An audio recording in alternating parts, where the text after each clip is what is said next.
Bismillah Rahman Rahim. I welcome you to the course of Digital Image Processing, and today is our third lecture. So we were covering some basics in the earlier lectures, and if we summarize the previous lecture, then we understand why do we need to have digitization. So the basic idea of digitization and what are the basic components in the digitization. So if you remember, we already studied that there are two basic parts of digitization. One is called sampling and the other one is called quantization. So if you remember in the previous lecture, we also focused on the sampling portion of the digitization, and today our focus will be on quantization. So in the sampling, what we did, we actually make sampling of the one-dimensional signal, and that we call it as a FT. And then we learned that if we want to find out the sampling of it, then we have to take the Fourier transform to find out the bandwidth of the frequency spectrum of one-dimensional signal. And if it's a periodic signal, then we use a FT, and if it's not a periodic signal, then a periodic signal, we also have to use the Fourier transform in getting the signals. So we will move to the today's lecture, and what we have the basics of sampling, and then today we will go to the understanding of what is frequency spectrum of an image, and then also explain the sampling of two-dimensional image normally that we have it, and then we will also go in detail the digitization process of the sampling, and after digitization we have this quantization problem. So how to have this quantization and why do we need it? So in the first sampling and in the second, so first was the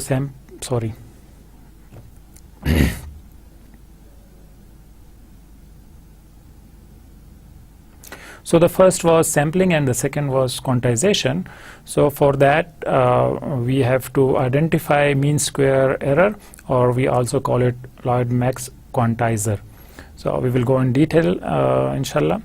And again, if we have the quantization, so how to make it optimal, optimize the quantization process, and what are the density function and probabilities for using this density function. So we will go in detail and find out more in this lecture. So just to have a base again, we will need to have some slides from the previous lecture. So if you remember, in the last lecture we said that if you want to have sampling and we have a signal xt, then for that we need to have x of st as a com function which is with xt dot com b t delta t. So what we can do, that we can instead of taking a lot of sample which has no boundaries, so what we do, we take with some time interval. So this time interval is delta t, and then we convert this actually the sequential into digitization, and for that we also studied that if we examine the com function, so what is actually the com function? It is x m delta t, and it's a Fourier transform of t minus m delta t. So and m starts from minus infinity to infinity. So what we do, we make this single dimensional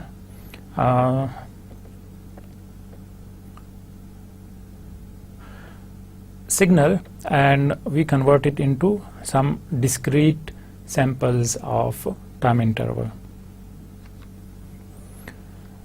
So we also studied that if we want to have the sampling, then we need to convert it back, because if we have a sampling of one image, then we need to have the conversion process also. The sampling will be proper if it is to be reconstructed the original continuous signal xt from these sample value. हमने ये पढ़ा था कि अगर हम इसको convert करते हैं, सैंपल लेते हैं किसी भी सिग्नल का किसी टाइम इंटरवल के साथ, तो वो हम वापस कन्वर्ट कर सकें. अगर तो हम वापस कन्वर्ट कर सकते हैं तो इसका मतलब ये कि हमारी सैम्पलिंग बिल्कुल ठीक थी और हम उस ओरिजिनल डेटा को रिप्रेजेंट कर सकते हैं. For that we need to maintain certain condition so that the reconstruction of the analog signal x t is possible. और वो हमने इसके लिए काफ़ी कुछ कंस्ट्रक्शंस के मेथड्स देखे थे कि हम किन बेसिस पे इनको कंस्ट्रक्ट करेंगे ताकि वो वाले मेथड्स को हम दोबारा रिवर्स करें तो हम अपने डेटा या ओरिजिनल सिग्नल के को बना सकें. तो इसके लिए हमने बेसिक आइडिया हमारे पास जो था वो ये था कि अगर हम xt लेते हैं जो कि टाइम डोमेन में है, तो हम अगर उसको मल्टीप्लाई करें, उसका मल्टीप्लिकेशन लेते हैं और कॉम फंक्शन के साथ, तो डोमेन जो है उसका इक्विवेलेंट होता है फ्रीक्वेंसी डोमेन में, फ्रीक्वेंसी स्पेक्ट्रम के अंदर. If we have two signals xt and yt in time domain, so this is in time domain, then the multiplication of xt and yt in time domain equals to the correlation of frequency spectrum xt and frequency spectrum yt, and this is xt and yt in frequency spectrum, and then x we also call it that this is equivalent to xt into yt equivalent to xt omega correlated with y omega. So and vice versa, it's also in the same situation. So for that we also know that what is omega, actually x omega or y omega. For that we know that x omega is the correlation of COM function. And what is COM function? We already studied this, that if we want to combine two things, for that we use the COM function, and then this is the Fourier transform of t delta ts. And after that we also studied that if we have x omega is the frequency spectrum or the bandwidth of the signal, frequency spectrum of a signal which is presented in here, and this is a frequency spectrum of the sampled function. So what we have this these correlated. If we correlate these two, then we get original frequency spectrum of the signal gets replaced along with the frequency exist at interval of 1 upon delta ts, where 1 upon delta ts is nothing but the sampling frequency of fs. So this is the original frequency that we take the sample frequency we take, and then we have the sampling here in x-axis, and what we do when we correlate this, then we have the spectrum of sampling. And this we also know that there is the one sample can be replaced in multiple locations. And we also know that actually this omega needs to be greater than omega naught. Omega 1 by delta ts minus omega naught is always greater than omega naught, and this is because of this distance that we needed. And this distance is important, because if you don't have this distance, then there will be overlapped. So for proper reconstruction, the original spectrum so if we want to reconstruct the original spectrum, so what we have to do, take the original spectrum, we need to take it out with the filter, a particular band, and remaining frequency component will simply be discarded.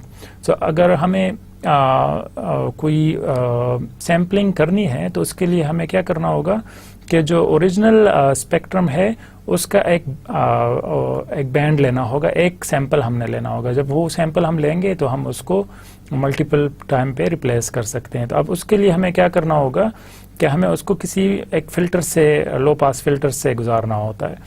For the filtering operation to be successful, we need 1 upon delta Ts minus omega naught, where omega naught is the bandwidth of the original signal or the maximum frequency component present in signal xt. तो हम यहाँ क्या करते हैं कि हम जब इसको लो पास फिल्टर से गुजारेंगे तो उसके लिए हमारे पास ये इक्वेशन होनी मस्ट है कि 1 upon delta T S minus omega naught, और वो हमेशा डब्ल्यू नॉट से, ओमेगा नॉट से ग्रेटर होना चाहिए. 1 upon delta Ts minus omega naught must be greater than or equal to omega naught, and that leads to the condition that the sampling frequency Fs must be greater than twice of omega naught is the bandwidth of the signal and is the Nachias rate. तो ये हमारे पास वो Nachias rate आ जाता है जिसको हम ये नाम दे सकते हैं अगर हमारे पास जब भी फ्रीक्वेंसी रेट जो है Fs वो ग्रेटर हो या greater than twice of the omega naught हो. तो ये जब भी ट्वाइस ऑफ ओमेगा नॉट होगा तो हम उसको ये नाकियस रेट कह सकते हैं, और इस रेट को फिर आगे हम यूज़ करते हैं. अब अगर वो ग्रेटर ना हो और वो वैल्यू कम हो तो उस वक्त क्या होगा, what happen if the sampling frequency is less then twice of omega naught. तो ट्वाइस ऑफ ओमेगा नॉट से अगर कम हो तो सिचुएशन में क्या होगा, in that case you find that the subsequent frequency band after sampling overlap, and because of this overlapping a signal frequency band cannot be extracted using on any of the low pass filter, और इसको हम कहते हैं aliasing. तो ये actually क्या है, जब हमारे पास वैल्यू Fs की वैल्यू कम होगी तो उस टाइम पे हम ये जो हमारे पास सैम्पलिंग आ रही है ये ओवरलैप करेगी एक दूसरे के साथ, और वो हमें यहाँ पर नज़र आ रहा है कि अगर 1 upon delta T S is less than 2 omega naught तो वो हमेशा एक दूसरे को ओवरलैप करेंगे, और ओवरलैप की सिचुएशन में हम उसकी जो इमेज की क्वालिटी है वो हम नहीं देख सकेंगे, वो हमें ब्लर नज़र आएगा. इसकी एग्जांपल आगे हम देखेंगे. और इस मेथड को जहाँ पर हमारे पास ओमेगा नॉट की जो हमारे पास Fs की वैल्यू है वो कम होगी तो उसको हम एलाइजिंग कहेंगे. अब हम इस 2 डायमेंशनल इमेज की तरफ जाते हैं. ये अभी तक हमने थोड़ा सा उस जो पिछला हमारा लेक्चर था उसको डिस्कस किया, ताकि हम अब आगे जब जाएंगे, जो आज हमने 2D इमेजेस डिस्कस करनी है, तो उस के लिए हमें ये बेसिक चाहिए होंगे ताकि अब आपको रिवाइंड हो जाए और आपको याद आ जाए. तो हम अभी इन्हीं चीज़ों को बेस बनाकर हम आगे चलेंगे. सो 2D इमेज में क्या करते हैं हम, if t is a time, in case of xt is a signal which varies with time, and for such a signal for a frequency is measured as known in terms of hertz which is nothing but cycle per unit. अगर हम यहाँ पर देखें तो हमने ये discuss किया था कि अगर x हमारे पास कोई सिग्नल है और वो टाइम के साथ जा रहा है, तो टाइम t सिग्नल है हमारे पास उसके जा रहा है, तो हम उस वक़्त ये कहेंगे कि ये हर्ट्ज में है और ये फ्रीक्वेंसी पर यूनिट है, मतलब ये कि साइकिल पर यूनिट टाइम हम इसको मेज़र करते हैं. लेकिन अगर हमारे पास 2 डायमेंशनल इमेज हो तो उस सिचुएशन में हम क्या करेंगे, हम इस इक्वेशन को कैसे चेंज करेंगे. How do you measure the frequency in case of an image. In case of an image the dimension is represented by 5 centimeter by 5 centimeter or 10 centimeter by 10 centimeter or maybe 20 centimeter by 20 centimeter. So there are different dimensions that we mention it. By centimeter or millimeter you can define it. So the image can be measured in frequency cycle per unit length. अब अगर हमने यहाँ पर time के साथ उसको major किया था, तो अब इस सिचुएशन में हम क्या करेंगे, पर यूनिट लेंथ के लिहाज से, क्योंकि हमारे पास y एक्सेस जो है वो हॉरिजॉन्टली है और x एक्सेस जो है वो वर्टिकली आ रहा है. तो इस सिचुएशन में हम इसकी लेंथ को लेंगे. तो यहाँ पर हमारे पास xt था और अब यहाँ पर हम क्या करेंगे, f ऑफ xy आ जाएंगे. अब हम इसको कैसे यूज करेंगे आगे. Signal xt is the frequency spectrum represented by x of omega, and the signal xt is band limited if x of omega is equal to 0 or omega is greater than omega naught. अब यहाँ पर अगर हम देखें तो अगर one dimensional है तो उसमें हम जब उस xt को रिप्रेजेंट करते हैं तो xt क्या है एक्चुअली, वो हमारे पास x ऑफ ओमेगा है. और x ऑफ ओमेगा को हम कैसे मेजर करेंगे कि वो 0 होगा कब, जब भी वो ग्रेटर देन या इक्वल टू 0 हो. तो उसके अलावा बाकी सब सिचुएशन में हम उसको अदर वैल्यूज लेते हैं. इन case of an image the frequency of two components. अब अगर हम इमेज लेते हैं तो हम फ्रीक्वेंसी लेंगे दो कंपोनेंट्स की, one x direction and other is y direction, which is omega x and omega y. तो पहले हम सिर्फ x ऑफ ओमेगा ले रहे थे, अब यहाँ पर हम क्या करेंगे, f of omega x and y of omega x लेंगे. ठीक है, which is equal to 0 for omega x is greater than and equal to x of omega x of naught, and omega y is greater than and equal to omega y naught. In this case, the maximum frequency component in the x direction is omega x naught, and the maximum frequency component in the y direction is omega naught or y naught. Sorry.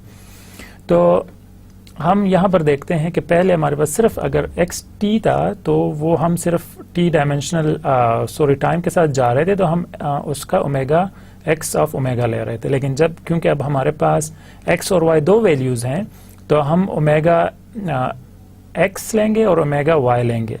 और वो जो दोनों हैं values, वो उसके लिए हमारे पास जो लिमिट है, बैंडविड्थ की जो लिमिट है, वो क्या है कि वो greater than omega naught x हो, और y जो है वो भी greater than omega y not, उससे ज़्यादा होना चाहिए. तो पहले हमारे पास ये डायरेक्शन आ रही थी सिंपल x एक्सिस में, अब उसके साथ हमारे पास x और y दोनों डायरेक्शंस में आ रही है. तो ये हमारे पास टू डायमेंशनल की इमेज की रिप्रेजेंटेशन होगी. अब हम सैम्पलिंग किस तरह करते हैं. Two variables x and y is nothing but a two-dimensional array of the delta function, where along x direction the spacing is delta x and along y direction the spacing is delta y. तो अब हम क्या करते हैं कि ये actually हमारे पास एक एरे है टू डायमेंशनल, और टू डायमेंशनल एरे में हमारे पास जो डेल्टा x की वैल्यूज़ हैं वो आ रही हैं x एक्सिस में, और वो जो डेल्टा y की वैल्यूज़ हैं वो y एक्सिस में हमारे पास आ रही हैं. तो ये हम सिंपली उसकी रिप्रेजेंटेशन इस तरह करेंगे. और अगर हम देखें उसका फंक्शन तो क्या होगा, f ऑफ s x और y, अगर हम उसकी स्पेस के साथ अगर उसका फ्रीक्वेंसी चेक करते हैं तो क्या होगा, is equal to f of x y comb x y delta x and delta y. तो अब ये हमें पता है कि ये कॉम फंक्शन जो है हम इसको रिप्रेजेंट कर सकते हैं in another way, which is actually summation of m n is equal to minus infinity, starts from here and end in the infinity, and f of m delta x n delta y, and this is the Fourier for x minus m delta x and then y minus n delta y। तो ये अब हमारे पास equation जो पहले हम use कर रहे थे, सिर्फ x जब x t था, हमारे पास सिर्फ टाइम के डोमेन में हम सिग्नल को देख रहे थे, लेकिन जब 2 डायमेंशनल हो जाएगा तो जहाँ पर हम 1 डायमेंशन के लिए सिर्फ x यूज़ कर रहे थे, अब वहाँ पर हम y भी साथ में यूज़ करेंगे। और क्योंकि m और n की वैल्यूज़ अलग अलग हैं, तो इस वजह से हमें यहाँ दोनों को मेंशन करना होगा। Same as 1 dimensional signal, to find the frequency spectrum of the sampled image correlated with COM। तो अब हम क्या करते हैं कि अब हम उसकी कोरिलेशन करते हैं COM के साथ। तो अब हमारे पास ये वाली सिग्नल fs ओमेगा x आ गया, ओमेगा y, और हम इसकी जब COM करते हैं इक्वल, तो उसके लिए हम क्या करेंगे, f of omega x omega y COM of correlated with COM of omega x and omega y, ठीक है। और हम इसके बाद क्या करते हैं, COM is Fourier transform of omega x and y। अब ये हमें पता है कि ये COM एक्चुअली क्या है, ये एक्चुअली फोरियर ट्रांसफॉर्म है। तो हम बजाय इसके कि हम इस COM की बजाय हम फोरियर ट्रांसफॉर्म को लिख देते हैं। तो फोरियर ट्रांसफॉर्म हमारे पास क्या होगा, omega x s omega y s, और फिर उसकी समेशन होगी, 2 टाइम समेशंस है उसकी, और वो किस तरह है कि m और n से माइनस इन्फिनिटी से स्टार्ट होगा इन्फिनिटी तक, और हम उसके फोरियर लेते हैं omega x minus m omega x s into m y, sorry ये इंटू नहीं है, comma, and then omega y minus n omega y s. और अगर हम इसको फर्दर एक्सपेंड करते हैं तो ये हमें पता है कि 1 बाय डेल्टा x, और एक्चुअली ये हमारे पास क्या वैल्यूज़ हैं, हम 1 बाय डेल्टा x और 1 बाय डेल्टा y ले सकते हैं। तो ये x और ओमेगा x s और ओमेगा x y ये क्या चीज़ें हैं, ये क्या है, ये 1 by delta x is equal to sampling frequency along x axis हम ले रहे हैं, और ओमेगा वाई एस क्या है, ये एक्चुअली 1 बाय डेल्टा y को रिप्रेजेंट करता है, और वो है sampling frequency along with y axis. So this is our 2 dimensional image representation.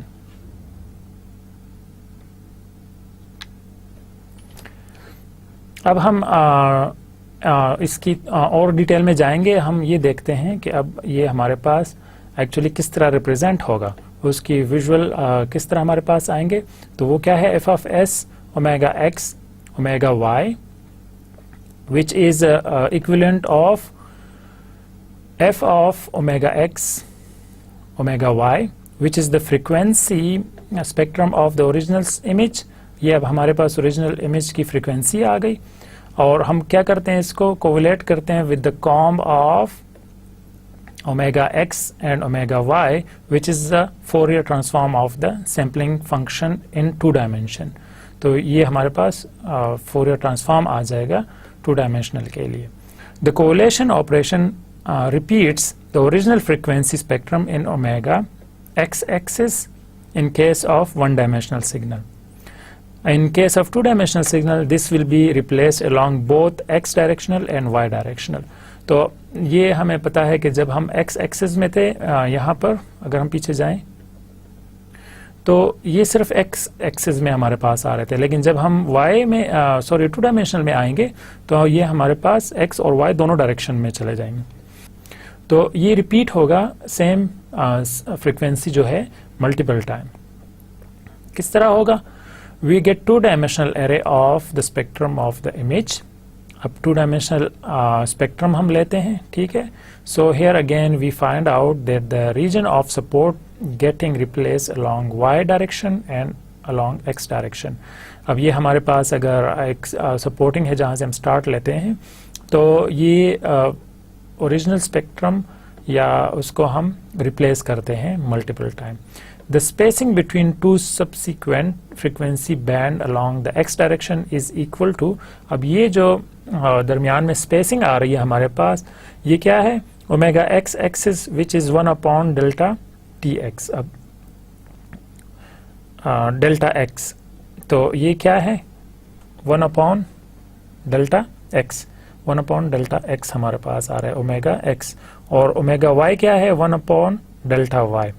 along y direction the spacing is 1 upon delta y which is nothing but omega ys, and that is the sampling frequency along the y direction।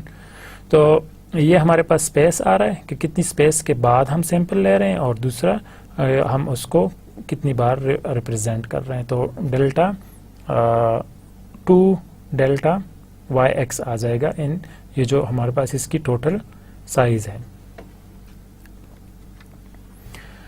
अब हम जाते हैं reconstruction of the original image from a spectrum. अब हमने ये देखा था कि क्या हम रिकंस्ट्रक्ट कर सकते हैं क्या नहीं। तो अगर रिकंस्ट्रक्शन हो रही है तो इसका मतलब ये कि हमारी सैम्पलिंग बिल्कुल ठीक है।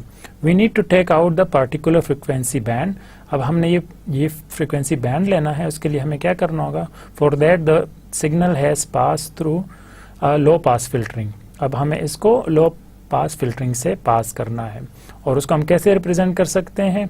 उसके लिए हमारे पास सिंपली है h of omega x omega y is equal to 1 upon omega x s omega y s, और वो हमारे पास क्या है, it is equal to 1 outside this region R. तो वो 1 के इक्वल होगा जब भी हम आउटसाइड ऑफ दिस रीजन होंगे, where region R is just covers this central band and it is equal to 0। तो ये जो हमारे पास R है ये क्या है, it is the area the center of that band equal to 0 and outside this region is R। तो ये जो बाहर का एरिया है इसको हम R कहेंगे, और जो रीजन है जो अंदर ये रीजन कवर हो रहा है इसको हम इक्वल टू 0 करेंगे।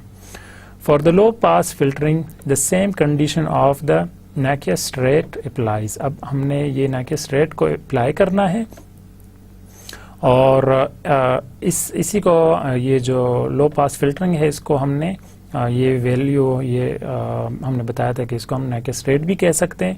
तो that is a sampling frequency in x direction must be greater than twice of omega x naught which is the maximum frequency component along x axis. So ये हमारे पास क्या है कि ये हमारे पास एक्स नॉट जो है maximum frequency of component along x axis आ रहा है, and the sampling frequency along y direction has to be greater than twice of omega y naught which is the maximum frequency component along direction y. तो अब ये जो y वाली direction में है ये हमारे पास हमेशा ग्रेटर होगा twice of the omega naught. तो x और y जो हैं ये जो भी डायरेक्शन में हम जाएंगे तो उसके ट्वाइस ग्रेटर होना चाहिए, x की साइड पे भी और y की साइड पे भी। अब हम इसके रिजल्ट्स कैसे देख सकते हैं। हमारे पास यहाँ पर 4 इमेजेस हैं, और हम इसको किस तरह सैंपल करते हैं। 50 पर इंच डॉट्स हम लेते हैं, 50 पर इंच बाय 50 पर इंच, मतलब ये कि 50 बाय 50 हम 50 डॉट्स लेते हैं पर इंच में, या हम सैंपल जो हम कह रहे हैं सैम्पलिंग जो हम कर रहे हैं तो हम 50 सैंपल्स लेते हैं पर इंच में। तो अगर हम यहाँ पर देखें पहली इमेज में तो ये बहुत ज़्यादा ब्लर आ रहा है, और उसकी वजह क्या है, उसकी वजह ये है कि जो हम सैंपल्स ले रहे हैं वो बहुत ज़्यादा कम है और वो ओवरलैप कर रहे हैं आपस में। अब यहाँ पर अगर हम 100 लेते हैं तो उस 100 सैंपल्स लेते हैं पर इंच, तो उस सिचुएशन में हमारे पास थोड़ी सी बेहतर आ जाती है इमेज, मतलब वो ब्लरनेस ख़त्म हो जाता है यहाँ पर। लेकिन फिर भी अगर हम देखें तो डिस्टॉर्शन बहुत ज़्यादा है अगर एजेस की तरफ देखा जाए। फिर उसके बाद अगर हम 600 लेते हैं सैंपल्स लेते हैं पर इंच, तो उस सिचुएशन में हमारे पास इमेज की क्वालिटी काफ़ी बेहतर हो जाती है, और जो एजेस हैं वो भी क्लियर हो जाते हैं और जो कलर्स हैं वो भी क्लियरली आइडेंटिफाई हो रहे हैं। तो अब इस सिचुएशन में हमारे पास बेहतर रिजल्ट्स आ रहे हैं। लेकिन जब हम जाते हैं 1200 सैंपल्स पर इंच, तो इस इमेज में और इस इमेज में हमारे पास कोई इतना ख़ास फ़र्क नज़र नहीं आ रहा। तो इसका मतलब ये हुआ कि अगर हम इसको बहुत ज़्यादा बढ़ा दें तो एक ऐसी वैल्यू आ जाती है कि अगर हम बहुत भी सैंपल्स लें तो वो इमेज की क्वालिटी बेहतर नहीं होगी। और ये भी है कि अगर हम वो रेड जो है, जो हम सैम्पलिंग ले रहे हैं, वो ओवरलैप कर रहे हैं, दरमियान में उसके इतनी स्पेस नहीं आ रही। तो हमने यहाँ पर डिस्कस किया था कि ये वाली स्पेस होनी चाहिए। अगर तो ये स्पेस नहीं आ रही तो वो क्या होगा, वो इमेज ब्लर आ जाएगा। तो इस सिचुएशन में ये हम इसको क्या कह सकते हैं ना कि स्ट्रेट जो है हमारे पास वो बहुत बैड आ रहा है, बहुत बुरा आ रहा है, और इस सिचुएशन में बेहतर है। लेकिन अगर हम उसको और भी ज़्यादा बढ़ा दें और सैम्पलिंग ज़्यादा कर लें तब कोई भी फ़ायदा नहीं हो रहा।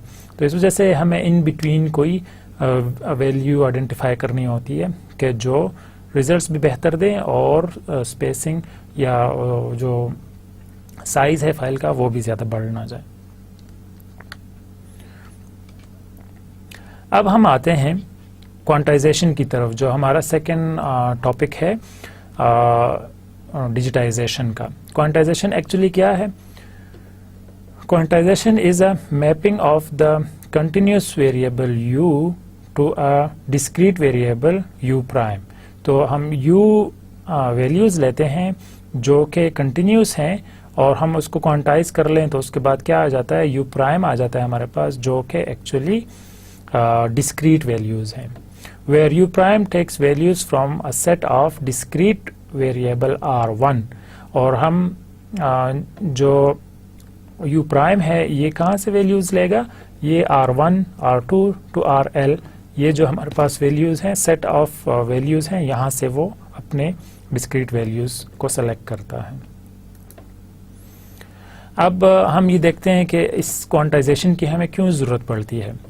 By sampling of continuous signal we get discrete sampling in a time domain। अब हम क्या करते हैं कि अगर हम सैम्पलिंग लेते हैं तो हम discrete samples लेते हैं in a time domain, but still every sample value is an analog value, it is not discrete values। ये जो हम सैम्पलिंग ले रहे हैं ये हम क्या कर रहे हैं, टाइम को हमने फिक्स कर दिया कि इतने टाइम इंटरवल के बाद हम सैंपल लेंगे, और वो टाइम हमने देखा था कि हमें कितने लेने चाहिए, हम उसको डिटेल से देखा था और उसको कैसे लेने चाहिए।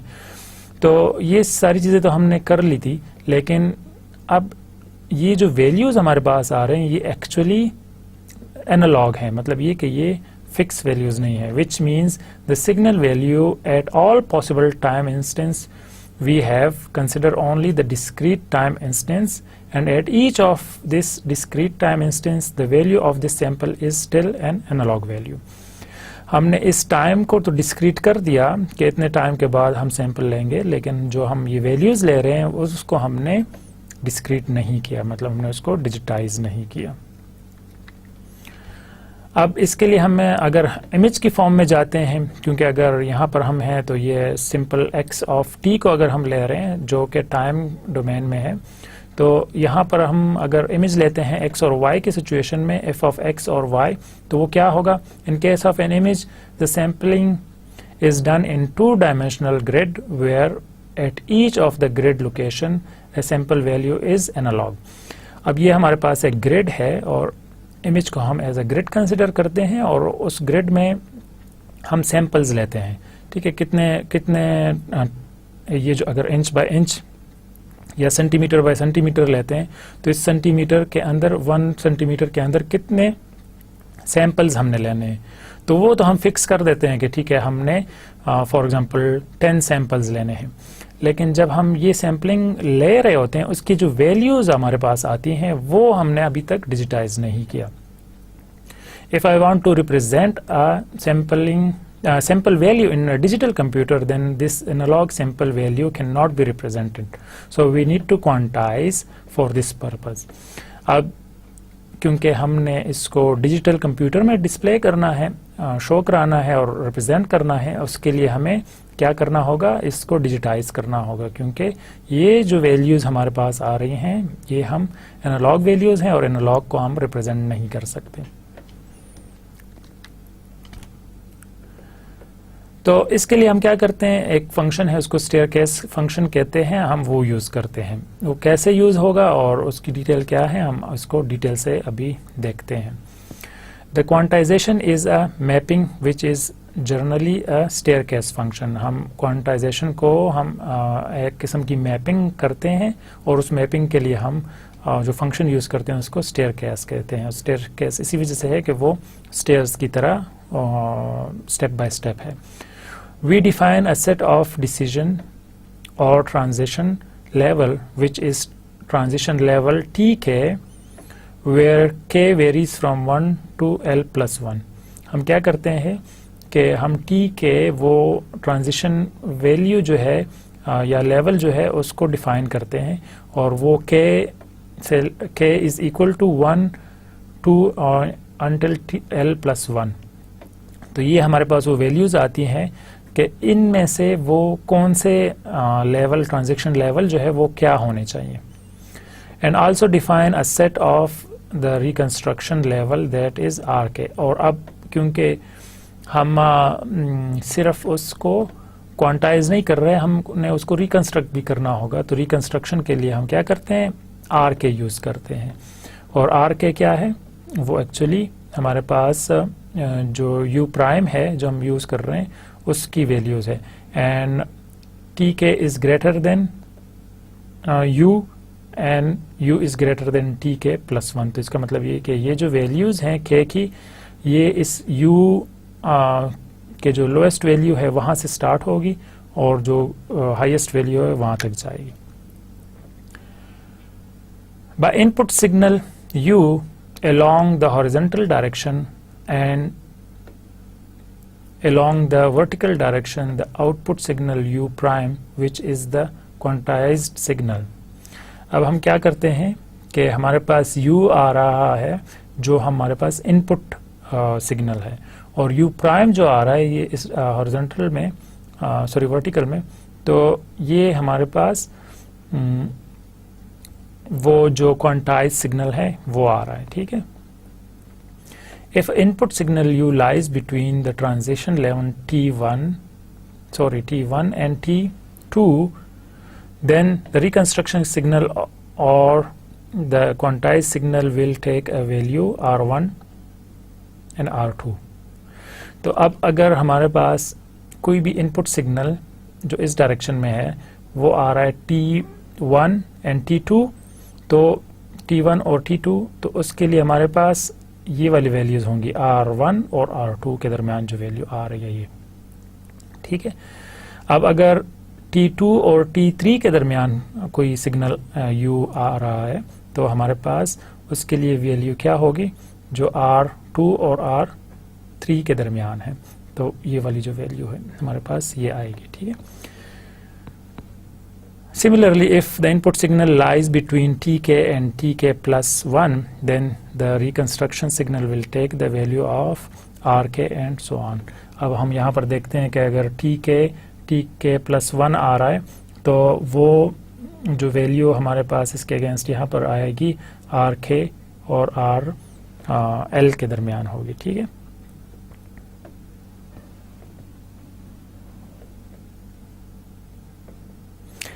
The input signal is analog in nature and the output signal is discrete. So the output signal can take only one of these discrete values. The output signal cannot take any arbitrary values। अब हमने क्या किया कि हमने उसको fix कर दिया कि ये जो वैल्यूज़ जो भी आ रही होंगी यहाँ पर उसको हमने फिक्स कर दिया कि ये हमारे पास उसकी डिस्क्रीट वैल्यूज़ होगी। मतलब वो आर्बिट्रेरी कोई भी वैल्यू नहीं ले सकेगा, वो यहाँ से फिक्स हो जाएंगी कि इन वैल्यूज़ में से उसने वैल्यूज़ लेनी है।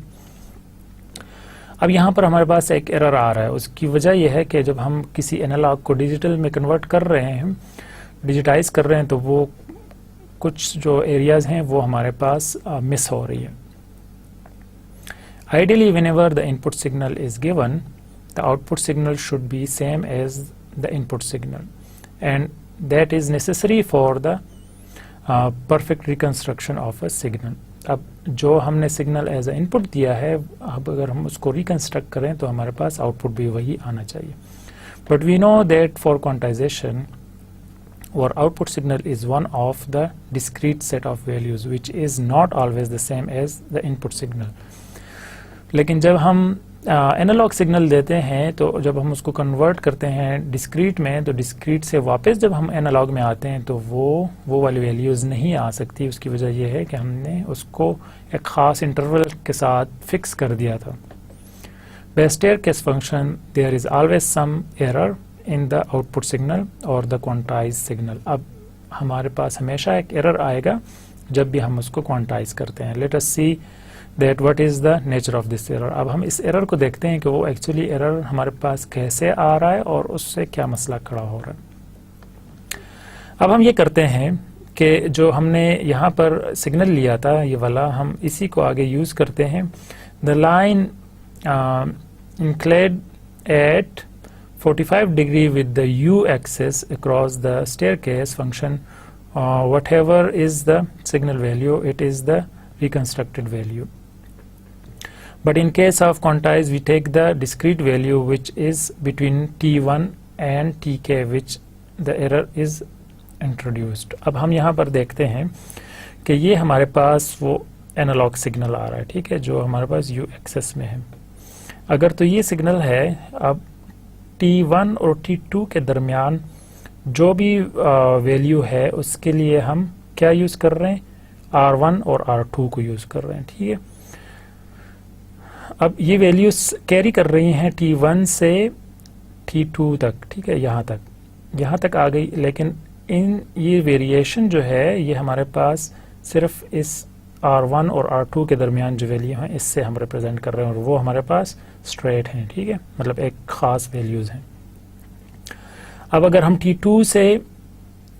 t2 यहाँ पर है और t3 तक देखते हैं तो ये जो सिग्नल जा रहा है यहाँ से आगे, तो वो भी एक ख़ास रेंज में वेरी कर रहा है, लेकिन हम उसकी रिप्रेजेंटेशन जो कर रहे हैं r2 से r3 तक कर रहे हैं. सेम इसी तरह आगे हम चलते जाएं तो सेम वैल्यूज़, सारी की सारी वैल्यूज़ हमारे पास चेंज होती जा रही हैं, लेकिन हम एक ख़ास इंटरवल के साथ वो फिक्स वैल्यूज़ ले रहे होते हैं. तो इसका मतलब ये हुआ कि ये जो दरमियान में ये जो एरिया है इसको हम रिप्रेजेंट नहीं कर रहे हैं, हम सिर्फ इस चंद वैल्यूज़ को रिप्रेजेंट कर रहे हैं, मतलब हम उसका एक किस्म का मीन ले रहे होते हैं. वो आगे हम डिस्कस करते हैं. Only at these cross over points the error in the quantize signal will be 0. अब अगर हम जहाँ पर ये आपस में मैच कर रहे हैं, फॉर एग्जांपल यहाँ पर हम देखते हैं, तो यहाँ पर आप देखें तो इसको हम 0 लेते हैं. मतलब ये कि यहाँ पर जो एरर है वो 0 आ रहा है, बाकी अगर हम इस तरफ जाते हैं तो भी एरर आ रहा है, अगर हम वापस आते हैं तो भी एरर आ रहा है. 0 क्यों आ रहा है? क्योंकि जो इस टाइम पे वैल्यू आ रही है वो एक्चुअली इस को रिप्रेजेंट कर रहा है सिग्नल को, ठीक है. लेकिन जब हम इससे ऊपर जाते हैं प्लस की तरफ तो वो वैल्यू जो है वो बढ़ती जा रही है, लेकिन हम फिर भी उसको इस ख़ास एक वैल्यू के साथ रिप्रेजेंट कर रहे हैं, ठीक है. यहाँ पर अगर हम देखें तो भी सेम सिचुएशन आ रही है, यहाँ पर देखें तो भी सेम सिचुएशन आ रही है. तो इसका मतलब ये हुआ कि एक ख़ास पॉइंट है जहाँ पर एरर 0 होगा. इससे आगे और पीछे जब भी हम जाएंगे तो वो एरर जो है इंक्रीज होगा. By plotting this quantization error between every transition level T1 and T2, the error value continuously increases.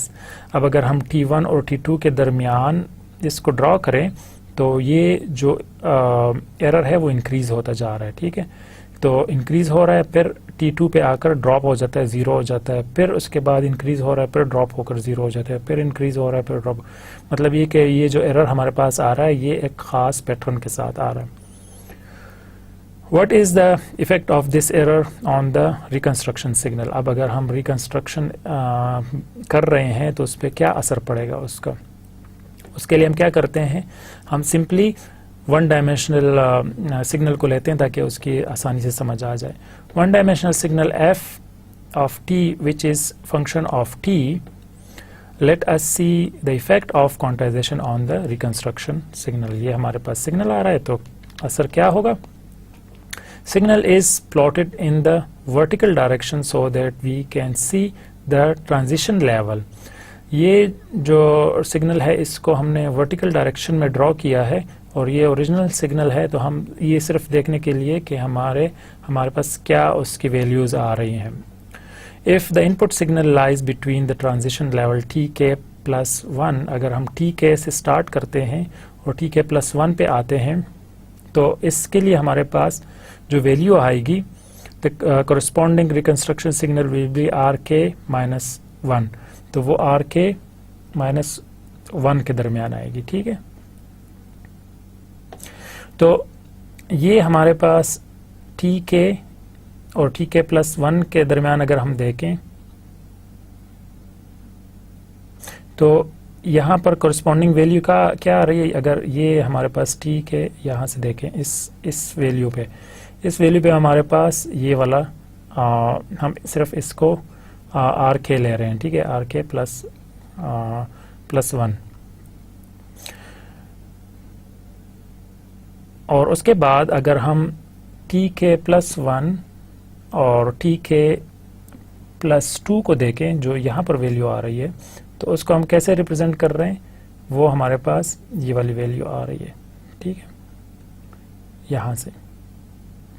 और सेम इसी तरह अगर Tk+ आगे हम लेकर जाते हैं उसको, Tk+3 पर जाते हैं, तो वो हमारे पास ये वाली वैल्यू रिप्रेजेंट कर रहा है। तो मतलब ये कि एक वैल्यू हमारे पास ये आ गई, फिर दूसरी वैल्यू ये आ गई, और तीसरी वैल्यू हमारे पास ये आ गई। तो हमने इस सिग्नल को 3 डिफरेंट वैल्यूज़ के साथ रिप्रेजेंट किया। अब अगर हम इसको दूसरे डायरेक्शन में देखें तो इजीली समझ आ जाएगी। To have a clear figure, you find that this green value actually input signal, ये जो हमारे पास है ये इनपुट सिग्नल आ रहा है, and the red staircase lines function quantize signal और f at f prime f, और t का जो आ रहा है हमारे पास वैल्यू वो ये वाली है। तो ये f ऑफ t आ गया और ये f प्राइम t की वैल्यू आ गई। ठीक है, we can not get the original signal from the quantized signal because within the region the signal can have any arbitrary value and the details of that are lost in quantized output. अब हम ये देखते हैं कि अगर हम यहाँ से स्टार्ट करते हैं तो इस वैल्यू को हमने रिप्रेजेंट किया है इस ख़ास वैल्यू के साथ। ठीक है, ये हमारे पास वो वैल्यू आ गई। तो अगर हम देखें तो ये जो वैल्यू है, इससे यहाँ तक ये जो ट्रांजैक्शन हो रहा है, इसकी कोई भी वैल्यू हम नोट नहीं कर रहे हैं, हम सिर्फ इस एक पॉइंट को हमने ले लिया है। सेम अब यहाँ से हम देखते हैं, यहाँ से जाते हैं यहाँ तक, तो ये जो दरमियान में ये जो वैल्यू आ रही है इसको हम नोट नहीं कर रहे हैं, हमने सिर्फ एक पॉइंट जो है जहाँ पर 0 एरर आ रहा है, हमने वो वाला पॉइंट ले लिया। तो अब क्या हुआ कि इसके दरमियान अगर हम रिकंस्ट्रक्ट करना चाहेंगे तो हमें ये कोई भी आर्बिट्ररी वैल्यू आ सकती है, क्योंकि हमें वापसी पे हमें रिकंस्ट्रक्शन में हमें ये पता नहीं होगा कि इसके दरमियान कौन सी वैल्यूज थी, ये कर्व किस तरह आ रही थी। So the quantization error can be reduce if the quantizer step size that is the transition interval say Tk to Tk+1 reduces। अब अगर Tk और Tk+1 के दरमियान अगर हम इसको रिड्यूस कर दें, ये जो साइज़ है, ये जो हम क्वांटाइजेशन कर रहे हैं, अगर हम इसको कम कर दें तो हम एरर को कम कर सकते हैं। Similarly the reconstruction step size Rk to Rk+1 that interval is also reduce. तो हम अगर इसको कम करेंगे तो ये जो इंटरवल है जो रिकंस्ट्रक्शन के लिए हम यूज़ कर रहे हैं, तो ये भी कम हो जाएगा। तो जब ये कम हो जाएगा तो हम एरर जो हमारे पास आ रहा है वो कम हो जाएगा, क्योंकि अगर हम ये साइज़ बढ़ा लेते जा रहे हैं तो जाहिर है इसके दरमियान जो पॉइंट्स हैं जो वेरी करेंगे वो ज़्यादा होंगे, लेकिन अगर हम इसको कम कर देंगे तो वो जो वैल्यूज़ जो दरमियान में हैं वो कम लॉस्ट होंगी, क्योंकि हम मल्टीपल जो हम इंटरवल जो है हमारा मल्टीपल हो जाएगा।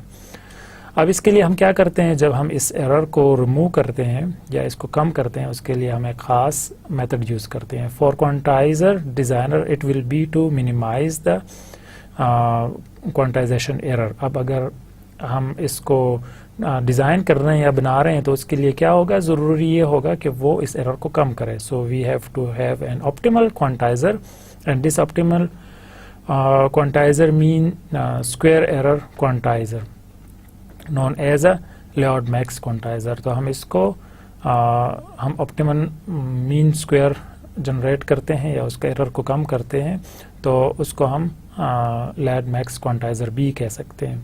मतलब ये उसका दूसरा नाम है. Which is to minimise the mean square error for a given number of quantize levels. तो हम जो क्वांटाइज लेवल्स हैं उसको, उसके एरर को मिनिमाइज करते हैं. अब वो हम कैसे करते हैं, हम उसमें थोड़ा सा उसकी डिटेल देखते हैं.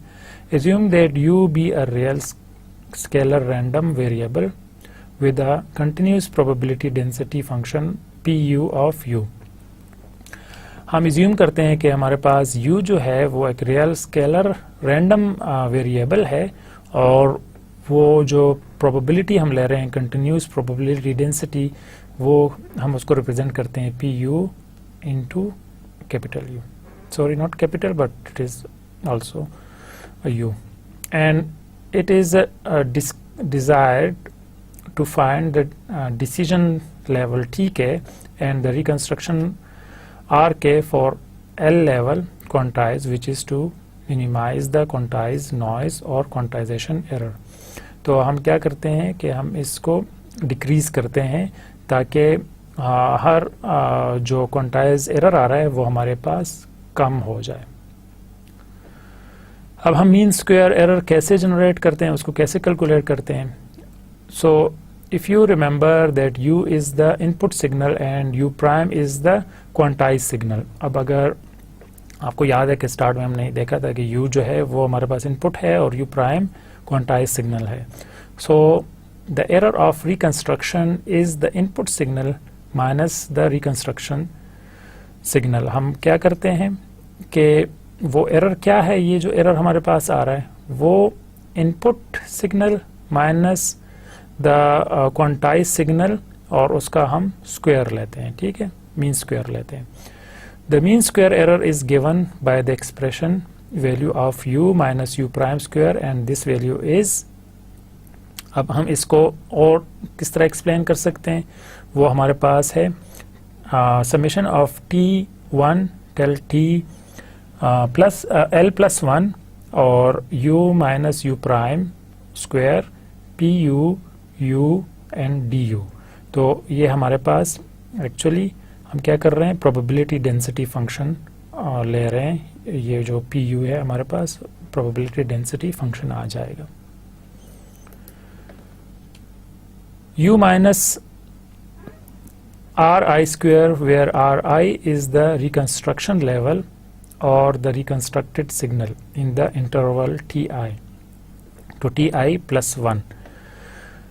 हम क्या करते हैं कि ये जो एक्चुअली u माइनस आर आई क्या है हमारे पास, अब यहाँ पर हमने सिर्फ यूज़ किया था u minus you prime not, और यहाँ पर हम क्या कर रहे हैं u minus are I use कर रहे हैं.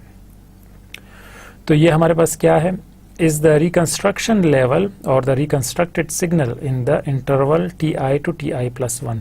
तो ti से ti plus 1 तक जो reconstructed value है हम उसको कैलकुलेट करते हैं. This shows the square error of the reconstructed signal, and the purpose of designing the quantizer will be to minimize this error value. तो अब ये जो error value आ रही है हम इसको reduce करते हैं, क्योंकि ये हमारे पास u प्राइम आ रहा था, ये एक्चुअली जो हमने जो क्वांटाइजेशन था वो था, लेकिन यहाँ पर हमने रिकंस्ट्रक्शन की वैल्यू यूज़ कर रहे हैं. तो जब हम इनका आपस में डिफरेंस लेते हैं तो वो एरर हमारे पास आ जाएगा कि वो एक्चुअली कौन सा एरर था, हम इसको मिनिमाइज़ करें, ताकि हम इसको मिनिमाइज़ करेंगे तो ही हमारे पास नॉइज़ कम होगी. So now in mathematics where there is the minimization problem, we need to differentiate the error function, the error value with tk and with the rk, and equating these equation to 0. So what we need to do in mathematics, we already know that we need to have equating of two functions, the error functions, and we need to find out the difference between it. To differentiate the error value, for that we get is zeta. So what we do, zeta is the error value del zeta tk. तो ये हमारे पास zeta और फिर हमारे पास del tk आ रहा है, और फिर वो हमारे पास क्या है, stk minus rk square pu tk minus tk minus rk square pu tk is equal to 0. Similarly, the second equation is del zeta rk और फिर will be same as the twice into integral u minus rk pu du equal to 0, where the integration has to be taken from tk to tk plus 1. अब ये हमारे पास वो दो values आ गई हैं जो जिसको हमने डिफरेंशिएट करना है, ठीक है. By solving these two equation and using the fact that tk minus 1 is less than tk, we get values. अब ये हमारे पास जो दो वैल्यूज आ रही हैं इनको हमने कैलकुलेट करना है. One is for transition level and the other is for reconstruction. तो ये हमारे पास ट्रांजिशन लेवल के लिए आ रहा है और ये हमारे पास रिकंस्ट्रक्शन के लिए आ रहा है. और ये हमने याद रखना है कि tk minus 1 is less than and equal to tk, और ये हमारे पास इसका फैक्ट होगा. अब tk is equal to rk plus rk minus 1 by 2, और अगर हम यहाँ पर देखते हैं रिकंस्ट्रक्शन के लिए तो हमारे पास rk is equal to u into du. Integral लेंगे हम tk प्लस 1 से divided by pu u du, और उसका इंटीग्रल लेंगे हम tk प्लस 1 से.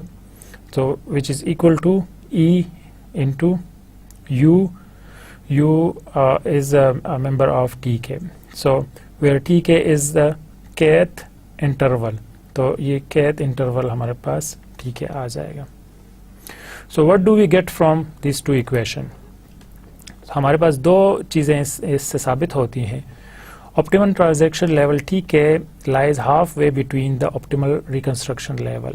तो यहाँ से हमें ये पता चलता है कि जो हाफ वे है, मतलब क्योंकि ये 2 पे डिवाइड हो रहा है, तो जो ऑप्टिमल रिकंस्ट्रक्शन होगी वो उसके हाफ पे आ रहा है. It is obvious because tk is equal to rk plus rk minus 1 by 2, ये जो हमारे पास वैल्यू आ रही है. The transaction level lies half between rk and rk minus 1. rk और rk minus 1 के बिल्कुल दरमियान में आ रहा है, ठीक है. और दूसरा जो इक्वेशन है वो हमें क्या बता रहा है? The second observation is that the optimum reconstruction level is turn lie at the center of mass of the probability density in between the transaction level, which is given by the second equation. So this is nothing but the center of mass of the probability density between the interval tk and tk plus 1. तो जो tk और tk plus 1 आ रहा है हमारे पास, तो इसके दरमियान में और बिल्कुल सेंटर में ये लाई कर रहा है. अगर यहाँ पर आप देखें तो इस से हमारे पास दोनों चीज़ें साबित हो रही हैं कि एक तो बिल्कुल सेंटर में आ रहा है हमेशा, और दूसरा उस जो हाफ वे है उसमें हमारे पास उसका इंटरवल आ रहा है.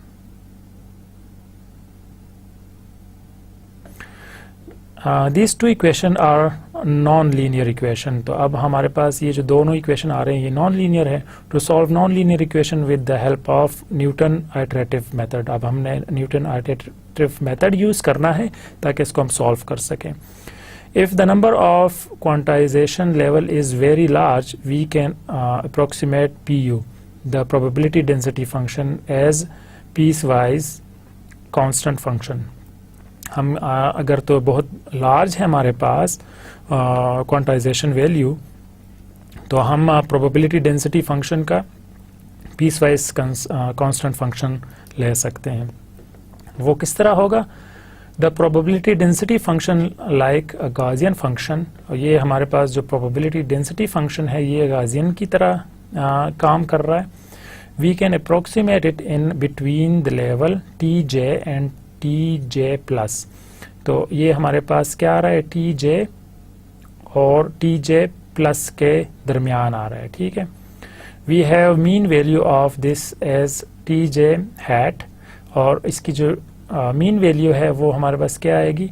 T j hat, which is half way between T J and T J plus. वो टी जे और टी जे प्लस के हाफ में आ रहा है, जिस तरह यहाँ ग्राफ से भी विजिबल है। We can approximate p u where p u is actually a non linear one. हम पी यू को अप्रोक्सीमेट कर सकते हैं, और वो किस तरह करेंगे? We can approximate this as a p u t j hat. तो हम उसका टी जे हैट अगर लें तो वो हम उसको अप्रोक्सीमेट कर लेते हैं। In between T J and T J plus one, T J और टी जे प्लस वन के दरमियान हमारे पास क्या है? Every two transaction level we approximate the probability density function to be a constant one, which is same as the probability density function at the halfway between these two transaction level। तो जो दो transaction level के दरमियान बिल्कुल exactly आ रहा है, तो हम वो for solving this particular equation the requirement is that t1 and tl plus 1 to be finite। अब t1 और t plus 1 जो है वो इसके लिए होना finite है। At the same time we have to assume t1 and tl plus 1 before placement of decision and reconstruction level। So overload point हमारे पास क्या है? हम इसको कैसे एक्सप्लेन करते हैं? This t1 and tl plus 1 are also called overload points। These two values determine the dynamic range A of the quantizer। So if you find that when we have a fixed t1 and tl plus 1, then any value less than t1 or any value greater than tl plus 1, they cannot be properly quantized by this quantizer। This represents that what is the dynamic range of the quantizer। So quantization mean square error हम वो कैसे represent करेंगे? हम क्या करते हैं? once we get the transition level, then we can find out the reconstruction level by average the subsequent transition levels। So once we have the reconstruction level and the transition level, then the quantization mean square error can be computed as this। So this is our quantization error, mean square error। This expression gives as estimate of the quantizer error in term of probability density and the number of quantization level। तो हम क्या करते हैं कि 1/1/2l square लेते हैं, और जो हमारे पास डेंसिटी फंक्शन है उसको हम लेते हैं और उसका क्यूब लेते हैं, ठीक है। प्रोबेबिलिटी डेंसिटी फंक्शन के लिए अब हम क्या करते हैं कि दो किस्म के नॉर्मली हम दो डिफरेंट ऑप्शंस को ले सकते हैं। एक गॉसियन है और एक लैप्लासियन फंक्शन है, तो इन दोनों में से हम कोई एक यूज़ कर सकते हैं। So to sum up the lecture, for uniform distribution the Laird-Max quantizer equation become linear because all the equations that we have derived earlier, they are all linear equations and give equal intervals between reconstruction level and the original signals, and so this is also sometimes referred to as linear quantizer। We know samples as signal in a one-dimensional and how to sample image in two-dimensional। We have also seen that after you get the sample values where each of the sample value are analog in nature, how to quantize the sample value so that you can get the exact digital signal as well as exact digital image। तो हमने आज ये देखा कि हम sampling two dimensional image की कैसे करते हैं, और उसके बाद हमने ये देखा कि क्वांटाइजेशन की हमें क्यों ज़रूरत पड़ी। अगर हम वो करते हैं तो उसके लिए जो हमारे पास प्रॉब्लम आ रहा था एरर का, उसको हम कैसे रिड्यूस कर सकते हैं। उसके लिए हमारे पास लॉर्ड मैक्स क्वांटाइज़र हम यूज़ करते हैं, उसको हम मिनिमाइज़ करते हैं। तो वो मिनिमाइजेशन हमने कैसे की, हमने देखा कि उसको हमने एक लीनियर फंक्शन के थ्रू हम उसको मिनिमाइज़ कर सकते हैं। तो आज के लिए इतना काफ़ी है और हम नेक्स्ट लेक्चर में इंशाल्लाह इससे और ज़्यादा डिटेल में देखेंगे। अल्लाह हाफिज़।